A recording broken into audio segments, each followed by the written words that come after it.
Fala, terceiro ano, bom dia, tudo bem com vocês? Galerinha, espero que sim. Estamos na reta final, vamos de Oriente Médio hoje, tá? É um dos temas quentes aí no vestibular, sempre tem uma tendência, né, a cair o Oriente Médio em geopolítica, então é bom que vocês estejam bastante afiados, principalmente no que se refere à geopolítica, tá certo? Que é o que a gente vai dar um maior enfoque. Obviamente, é importante vocês saberem as características físicas, é importante vocês saberem o porquê que é tão, né, então é tão cobrado o Oriente Médio nos vestibulares, mas a geopolítica, os conflitos, né, conflitos étnicos, conflitos territoriais, é importante vocês saberem que é o que mais cobrado geralmente, tá bom? Que é o que a gente vai trabalhar na aula de hoje, certo?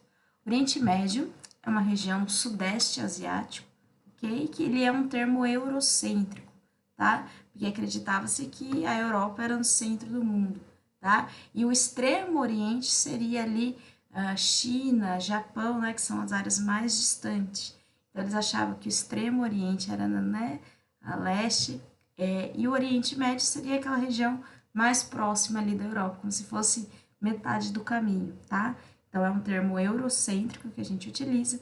E por que será, né, quando a gente se questiona, quando a gente fala de Oriente Médio, né, automaticamente vem na nossa cabeça, né, uma região muito conflituosa, uma região, né, tiro, porrada e bomba. Por que a gente sempre associa, né, a conflitos? Gente, a Oriente Médio está na mídia hoje porque ele é uma região estratégica, né? Ele é uma região de importância econômica. Você pode ter certeza, se não fosse uma região tão importante economicamente falando, ele não seria tão cobrado nos vestibulares, ele não estaria tanto nas mídias, a gente não saberia tanto, né, sobre os conflitos que acontecem na região.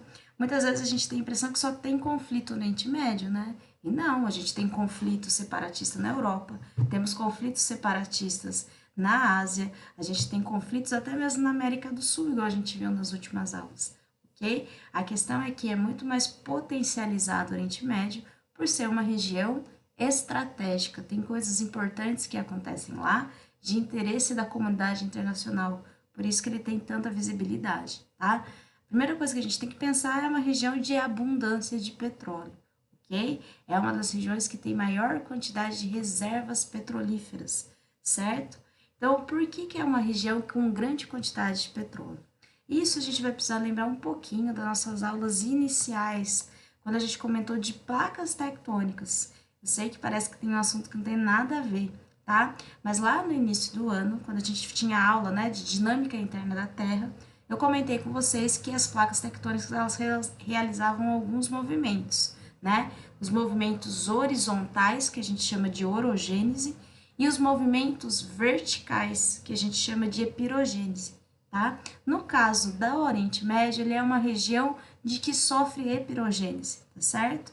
Ou seja, o que a gente conhece hoje como a península, né, do Oriente Médio, antigamente ela era uma área de rebaixamento, tá? Então ela estava no fundo do oceano. E hoje é uma área que sofreu soerguimento, né? Epirogênese positiva. Então aquele combustível fóssil que ficou, né, há milhares de anos ali conservado, agora esse combustível fóssil está mais próximo da superfície, tá? Então é uma região de abundância de petróleo e de fácil exploração, ok? Para a gente entender a história da exploração de petróleo, né, no Oriente Médio, as crises do petróleo, fiquem tranquilos que a gente vai abordando conforme a gente vai falando sobre os conflitos na região, tá? Mas é uma região que tem bastante reserva de petróleo e é de fácil exploração, certo? A segunda coisa que faz dela ser um conflito, ser uma região, né, que a gente fala que é um barril de pólvora, é em relação às três tradicionais religiões monoteístas. A gente fala que na região do Oriente Médio é onde nasceu três importantes religiões no mundo inteiro, né? Três religiões tradicionais e monoteístas, ok? A gente colocou o símbolo delas aqui, né? Uma delas é o judaísmo, a segunda é o cristianismo e o terceiro é o islamismo, tá? De uma forma bem simples, né? Que a ideia não é catequizá-lo aqui, mas é só para vocês terem uma noção o que cada religião prega, né? No judaísmo, eles acreditam a volta do Messias, certo? Muito importante para a questão palestina que a gente vai conversar hoje. Eles acreditam que o Messias só vai voltar para a Terra quando todos os judeus voltarem para a Terra Prometida, que é a Palestina, ok? Então é uma religião bastante importante na região, ok? E ela rege os conflitos que acontecem ali na região, tá? A segunda é o cristianismo que veio, né, do judaísmo, né? A gente fala que é uma deu consequência, né? Teve como consequência a outra religião. O cristianismo, a gente, né, já é mais conhecida porque na nossa região, né, o Ocidente como total, assim, a gente tem mais o cristianismo, que acreditam em Jesus Cristo, né? A gente tem a Bíblia como o livro sagrado, que é dividido em antes e depois de Cristo, tá? E o islamismo é a última, né? E a mais nova dessas três tradicionais religiões, tá? Que a gente tem lá o Alcorão como livro sagrado, que conta a história de Maomé, né? Maomé, ele sobe até o monte, ele conversa com o anjo Gabriel e ele consegue desenvolver, né? Ele funda a primeira religião aí, a primeira não, mas ele vai criar essa nova religião que é o islamismo, certo? Então são religiões diferentes, né, que pregam coisas diferentes e elas são extremamente tradicionais. Então, assim, o fato de você ter religiões diferentes também vai ocasionar uma série de conflitos ali na região, tá? E a última coisa é que a gente fala que o Oriente Médio ele é um nó geográfico. Se vocês vão perceber, né, ele liga a posição estratégica dele, né? Ele vai ligar a Ásia com a Europa e com a África, tá?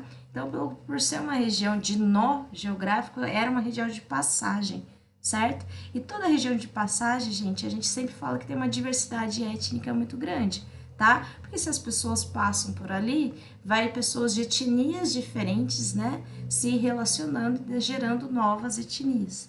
Então, ó, pensa comigo, existe uma questão política e econômica em relação ao petróleo, tem uma questão de religiões diferentes e tem uma questão de ter diversidade étnicas, etnias, povos com costumes e culturas diferentes numa mesma região. Percebe? Esses três pilares aqui, né, essas três características do Oriente Médio, vai trazer aí a história, né? Por que o Oriente Médio é tão popular aí nas notícias na TV, certo? Primeira questão geopolítica que eu vou conversar com vocês é a questão palestina, tá? Eu fiz alguns levantamentos em relação ao Enem e eu vi que geopolítica é um dos assuntos que mais cai, é o Oriente Médio e questão palestina sempre é algo cobrado, tá?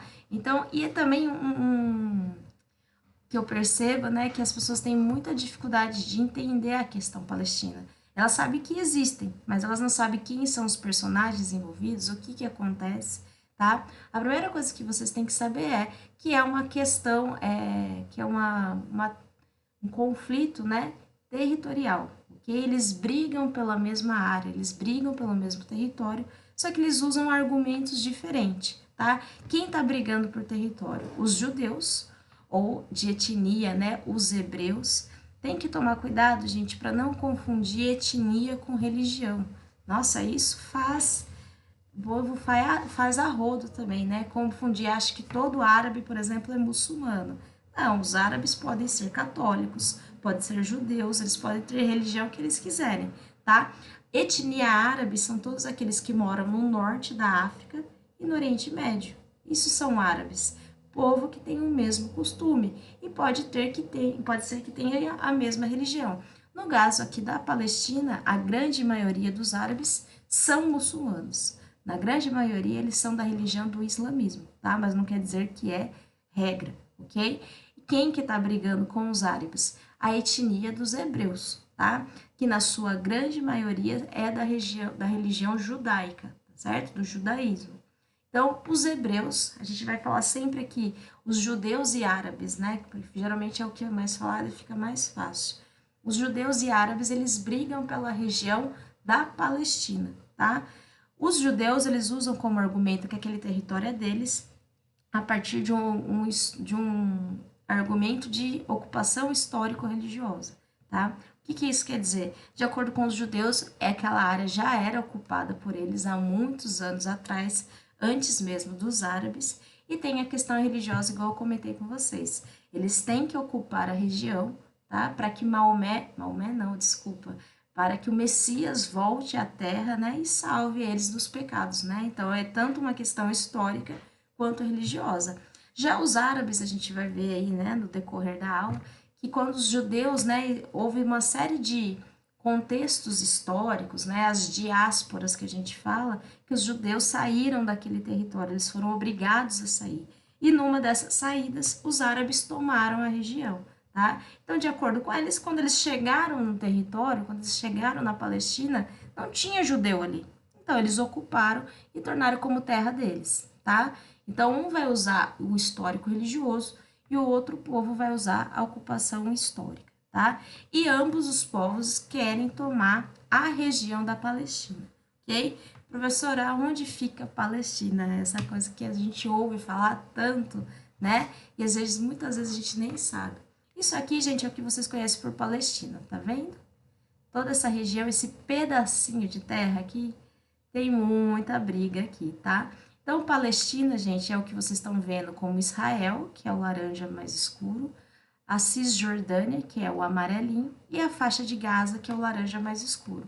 Professora, por que está com cores diferentes? Porque a gente vai ver que ao longo da história, né, esses territórios foram tomados, ora por povos árabes, ora por judeus, tá? Mas a composição que a gente tem hoje é essa, tá bom? Não vou ficar falando sobre as divisões ainda para não confundir vocês, mas vocês têm que saber que tanto os judeus quanto os árabes lutam por esse território aqui, tá? Vamos entender o contexto histórico, da onde que veio essa briga, porque existe, né, essa incompatibilidade de informação de quem é quem o território, tá? Então, o Oriente Médio, né, a Palestina, 70 depois de Cristo, eram os judeus que ocupavam a Palestina, tá? Então, 70 depois de Cristo, o povo que estava predominante, né, que era na sua grande maioria, era judeu, ok? Por que o ocupavam aí, né? O ocupam, tá até errado, né? Ocupavam, né?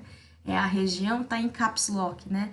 É muito importante isso, gente, porque tanto o povo judeu quanto o povo árabe, eles sempre ocuparam a região, tá? Nunca houve, né, de fato, uma formação de um Estado judeu, de um Estado palestino nessa época, tudo bem? Depois, obviamente, que hoje a realidade é diferente, tá? Mas sempre era uma questão de ocupação. Esse território sempre pertenceu a outros povos, tá? Por ser uma região de passagem, por ser uma região próxima ali à Ásia, ser próxima à Europa, o Oriente Médio como um todo ele foi ocupado ao longo da história por diversos povos diferentes, né? A gente vai ver aqui a respeito dos romanos, depois muito mais tarde, né, com o imperialismo europeu, tá? Então sempre foi uma região de ocupação. Quando você fala que ocupa, não necessariamente aquele território é seu, certo? Então, tem que deixar muito claro que tanto os judeus quanto os árabes ocupavam aquela área, mas não que o território era deles, não que eles tinham a formação de um Estado falando, aqui é o país judeu, aqui é o país palestino, tá? Como eu comentei com vocês, diversos, né, contextos históricos fizeram o povo judeu ser expulso daquela região. Um desses fatos é a segunda diáspora, tá? Que os romanos tinham medo que os judeus pudessem tomar, né, e derrubar o Estado romano, e eles vão lá e expulsam esses caras da região mais uma vez, tá?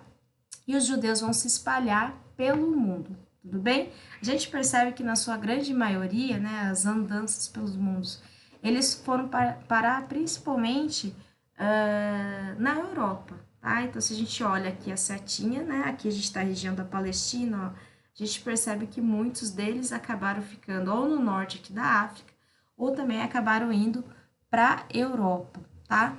Percebe que tem algumas flechinhas aqui, eles também foram para a América do Norte. É daí, gente, que a gente começa a perceber uma aproximação muito grande entre os norte-americanos e Israel. A gente vai ver ao longo da aula, né, que diversas vezes os Estados Unidos interferem nesse conflito e sempre dando lado para Israel, ok? Por quê? Porque os judeus, né, eles vão, né, tentar procurar novos territórios para eles habitarem e eles iam para muitas regiões que eram colônias de povoamento da Inglaterra, tá? Para trabalhar nessas regiões. E uma dessas colônias era os Estados Unidos, ok? O que acontece, gente? não é a primeira vez, sempre quando entra em crise, né, um continente, um país, a gente viu que ao longo da história, né, que a culpa é sempre do imigrante, a culpa é sempre do refugiado, tá? Vou dar alguns exemplos para vocês, né? Na crise que houve nos Estados Unidos em 2008, né, que foi a crise imobiliária, que foi a desregulamentação do mercado financeiro, praticamente isso, né? Qual foi os culpados na época? Eles culparam os imigrantes, os latino-americanos, né, que iam para lá, que não sabiam, né, como que funcionavam os financiamentos de casa e por isso que os Estados Unidos entrou em crise, tá? Então a culpa era dos latinos-americanos. A culpa não foi deles, né, que perderam, né, a regulamentação do mercado, tá? A mesma coisa que a gente vê hoje na Europa, tá? Diversos países dentro da Europa hoje passam por uma crise econômica muito grande. Espanha, Portugal, Grécia, certo? E aqui que atualmente, qual é o discurso da União Europeia? Nós estamos entrando em crise porque tem uma quantidade enorme de refugiados entrando no nosso país, né? Como que a gente consegue lidar com tanta gente entrando no nosso país? Então, assim, perceba que ao longo da história, sempre quando um país, um continente, uma região, né, ele tende a entrar em crise, a culpa é sempre de quem está vindo de fora. A culpa é do imigrante, a culpa é do refugiado. E não deu outra, né? Pós-guerras ali, a Europa começa a entrar, né, em uma série de crises e a culpa é de quem? A culpa é quem está vindo de fora, né? Então eles passam a ser perseguidos, os judeus na Europa, porque eles eram tratados como os culpados da crise econômica que está acontecendo, tá? Então esse é o panorama que vocês têm que saber. Os judeus são expulsos, né, pelos romanos, por conta, né, ao longo do tempo, os árabes chegam nessa região e, de novo, né, ocupam a região da Palestina. Então, entenda, quando os árabes chegam no território, não tem ninguém ali, tá? Então, eles passam a dominar aquela parte do território, certo? E, ao mesmo tempo, lógico que a gente está falando, né, de um longo período de tempo, os judeus passam a ser perseguidos na Europa, tá? Dos 70 depois de Cristo, a gente vai pular lá para o século XIX. Como pós-guerras, né, os judeus começam a ser perseguidos, como os culpados, né, pela crise econômica, começa algo que a gente chama de movimento sionista, tá? Em relação ao Monte Sião, que é uma região ali na Palestina, tá? E eles dizem, né, que nós vamos voltar para a Terra Prometida, porque o Messias precisa voltar ao mundo para salvar o mundo do pecado, salvar o mundo dos problemas que a gente tem, né? Então a gente começa a ver uma migração, né? Os judeus começam a voltar para esses territórios. Nesse meio tempo, gente, acontece a Segunda Guerra Mundial, tá? Que a gente conhece aí como o triste episódio do Holocausto. Pensa só comigo, os árabes ocupavam a região. Os judeus começaram a voltar e viram um povo totalmente diferente ocupando aquilo que eles conheciam como seu território, como terra prometida, tá? Começa aquela série de conflitos, tudo bem? De quem realmente é. Até então a gente viu uma comunidade internacional só visualizando, né, o que estava acontecendo e não tinha uma grande atuação, tá? Ainda não tinha uma interferência do mundo externo, ok? Só que o que acontece? Na Segunda Guerra Mundial, a gente tem, como a gente comentou, o Holocausto, né? Que os alemães, né, que se julgavam raça superior, tinham uma perseguição com uma série de outras raças, né, a raça negra, os judeus também eram considerados uma raça inferior, tudo bem?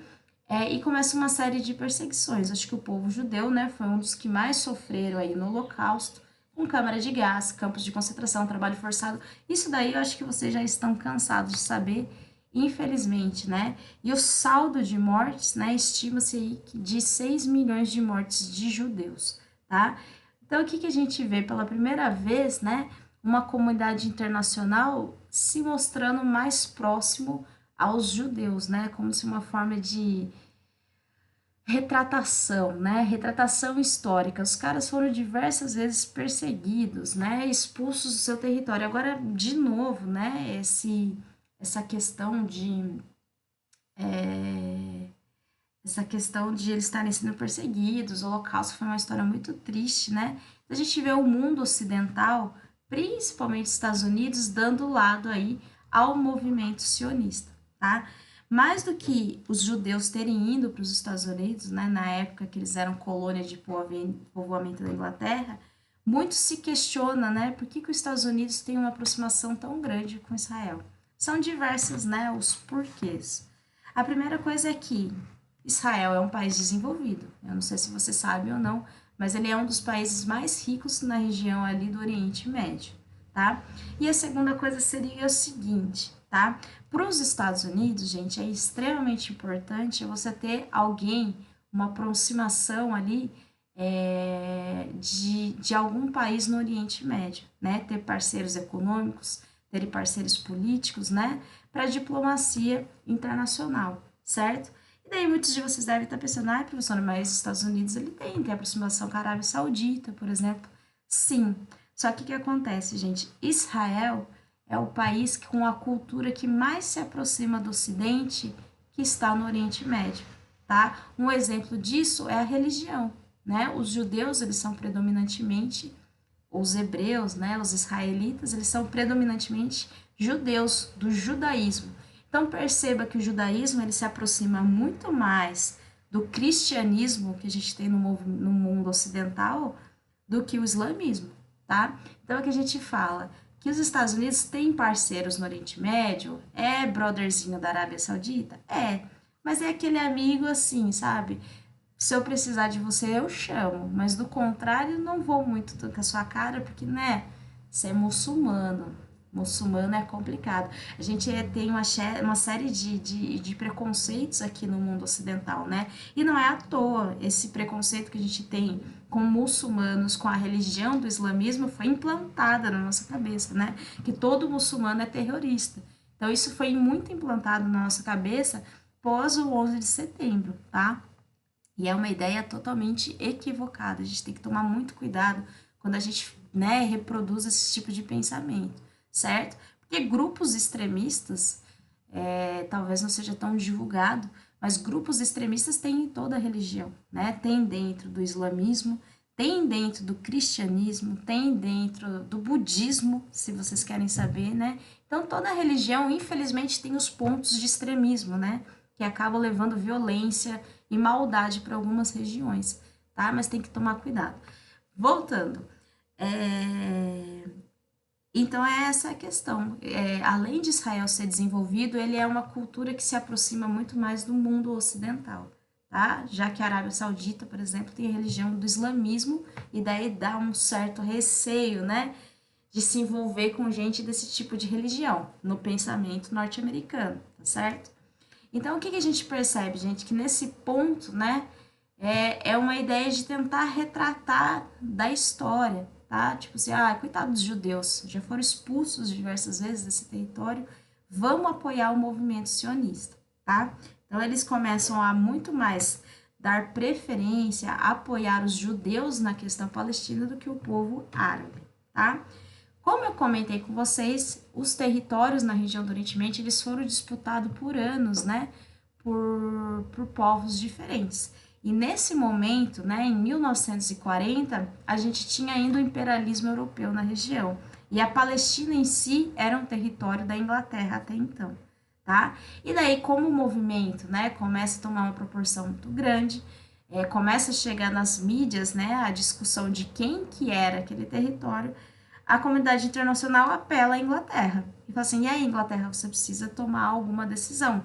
De quem é esse território? Você que é dono do território, né? Esse território é dos palestinos ou esse território são dos judeus? Ok? A Inglaterra, ela não resolve, ela joga nessa bucha, esse problemão aí para a ONU, tá? Então, em 1947, a gente tem a partilha da Palestina, certo? Pessoal, a ONU, né, ela foi criada logo após a Segunda Guerra Mundial para resolver exatamente problemas, né, conflitos entre os países na tentativa de minimizar, né, guerras, conflitos, violência, tá? Então ela é criada em 45 e praticamente em 1947 é a primeira bucha, né, que ela tem que resolver, certo? A ONU senta e faz a divisão do que a gente conhece aí da partilha da Palestina, ok? Então, é o que vocês estão vendo no mapa aqui, ó. Tudo que está em laranja, né, seria o que seria áreas determinadas para o povo árabe, os palestinos, né? Que seria 42,9%. E tudo que está em marronzinho aqui seria Estado judeu. E perceba que a área de Jerusalém é uma área que está em verdinho, que seria uma área internacional. Não seria de um povo nem de outro, né? Por ela ter uma importância histórica, religiosa tão grande, ela seria uma área internacional. Não pertenceria nem a Israel e não pertenceria nem aos palestinos, tá? Pessoal, perceba, né? Muitas vezes quando a gente olha essa divisão, parece que não faz muito sentido na nossa cabeça, né? Umas áreas todas aqui, né, fragmentadas, mas quando eles fazem essa divisão, eles fazem uma divisão estratégica, tá? O que muita gente fala, por que não dividiu para cima Israel, para baixo Palestina? Porque se você dividisse, né, o território no meio, perceba que quem ficasse com a região sul não teria acesso a rios, por exemplo, né? Vale ressaltar que o Oriente Médio é uma região desértica e de escassez hídrica, tá? Então, pontos onde há hidrografia, recursos hídricos são extremamente importantes, certo? Então, essa forma que ele faz a divisão, percebe que tanto Israel quanto os palestinos têm acesso ao Rio Jordão, tudo bem?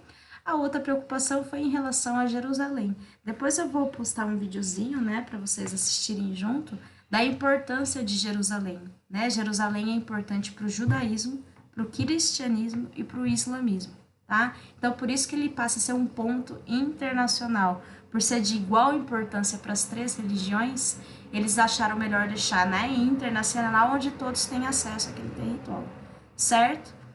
Beleza. Quando a gente olha, então, né, a explicação da ONU faz total sentido, né? A gente fala, foi uma divisão inteligente, tá? Só que os judeus saem insatisfeitos desses conflitos, ok? Porque qual que é o argumento deles? A gente chegou aqui e não tinha ninguém, ok? E o que que acontece, gente? Eu coloquei errado aqui, tá? Não foram os judeus que saíram insatisfeitos, foram os árabes, tá? Os judeus acataram, eles gostaram, né, dessa divisão. Os árabes que não. Tá errado aqui, tá?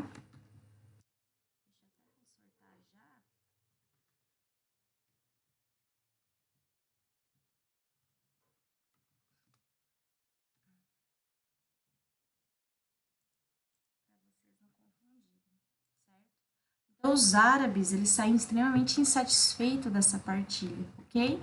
Porque é exatamente o que eles argumentavam. Poxa vida, mas quando a gente chegou aqui não tinha ninguém, né? Agora é muito fácil vocês chegarem aqui com esse papo religioso de judaísmo que vocês têm que tomar o território para o Messias voltar. Mas eu nem acredito no Messias, né? Então é uma questão também de religião, tá? A partir daqui, gente, vai começar uma série de conflitos dentro do Oriente Médio, tá?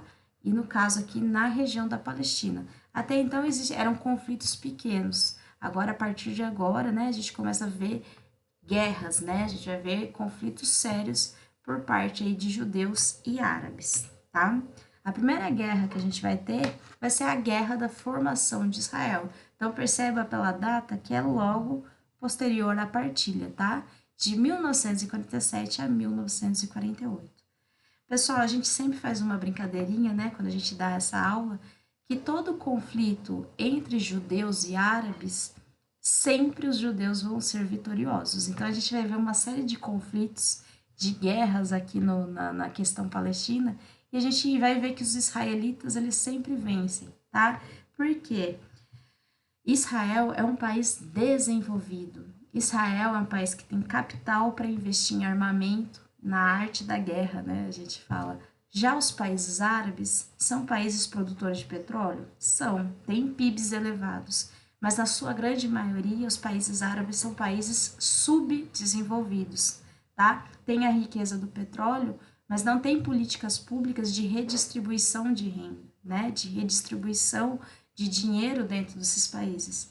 Então, se vocês forem perceber, o Iêmen, Arábia Saudita, Irã, Iraque, todos aqueles países, né, do Oriente Médio, são países exportadores de petróleo, mas são países que têm ali uma má qualidade de vida da população, tá? E por que eu tô falando isso? Sempre quando houver um conflito entre os dois, né, a gente vai perceber que os judeus vencem porque eles são mais bem preparados, principalmente em relação a armamentos, tá certo? Tanques de guerra e por aí vai, tá? Então, na Primeira Guerra, a gente vê os judeus saindo vitoriosos e os árabes perdem exatamente aqueles territórios que a ONU tinha reservado para eles, né? Então, essas áreas aqui, ó, da faixa de Gaza, tá certo? A região da Cisjordânia, eles perdem, né, esses territórios e Israel ocupa essa região, tudo bem? Israel utilizava do argumento que era ajuda divina, né? Eles falavam assim, a gente está conseguindo vencer essas guerras porque vocês não saem daqui e Messias está nos ajudando, tá? Mas a gente sabe que, na verdade, era uma desproporção de forças, né? Israel é muito mais forte que o exército palestino, tudo bem? E a gente vê, então, a criação do Estado de Israel. Lembra que eu falei para vocês que a gente sempre falava de ocupação do território? A partir de 1948, Israel se torna um país, ele se torna um Estado, certo? O segundo conflito que a gente vai ter na região é em 1956 e a pauta, né, o porquê dessa briga vai ser o Canal de Suez, tá? Para quem não sabe, o Canal de Suez é um canal artificial construído por Inglaterra e França na região, tá?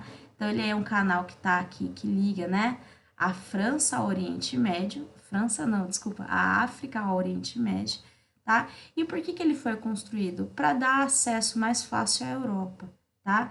Perceba que se não existisse esse canal aqui, ó, eles teriam que fazer todo o contorno em relação à África para ter acesso aqui à Europa, à América do Sul, à América do Norte, tá? Então, quando eles constroem esse canal aqui, ó, eles conseguem, né, fazer uma rota muito mais rápida de acesso à Europa, certo?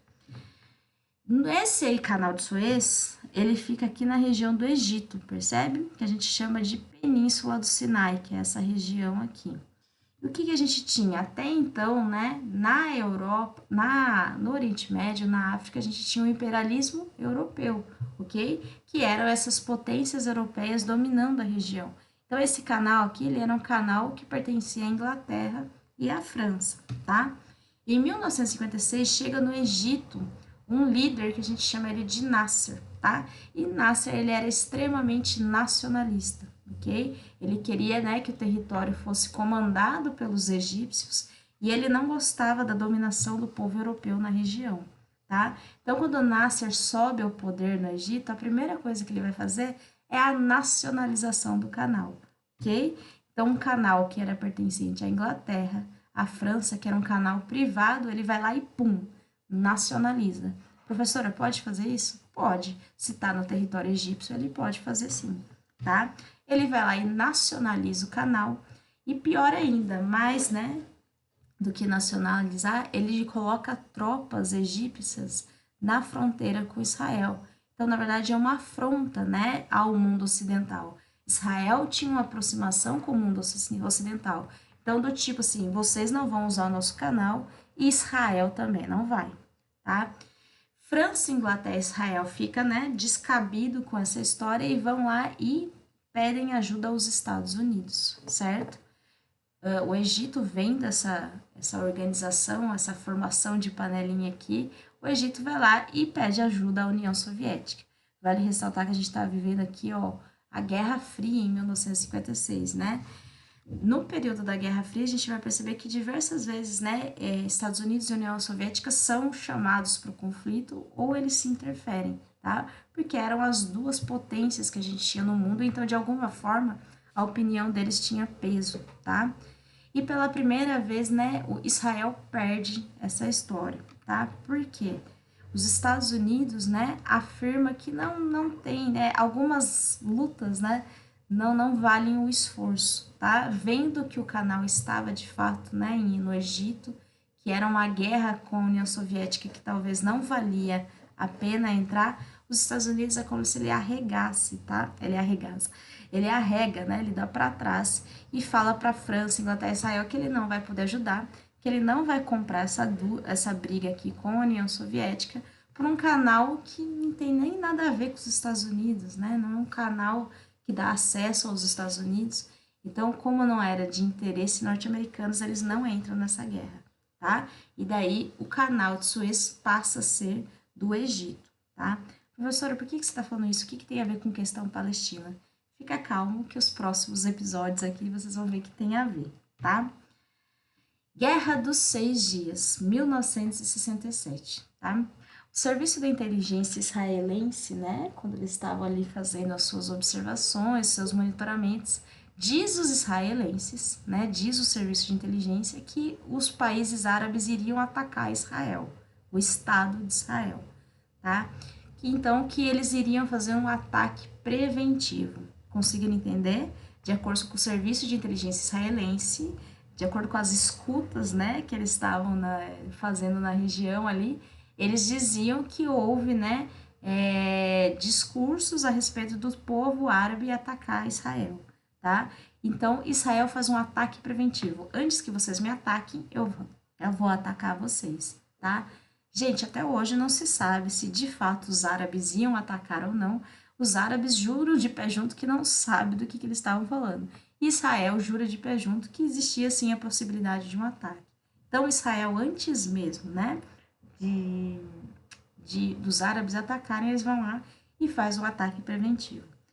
O que é estranho dessa história, gente? Sendo preventivo ou não, quando a gente percebe as regiões que Israel atacou, são regiões muito estratégicas e muito importantes, né? Então, faz a gente ficar com o pezinho atrás e questionar, tá? Então, ó, olha as regiões que o ataque preventivo de Israel atacou, né?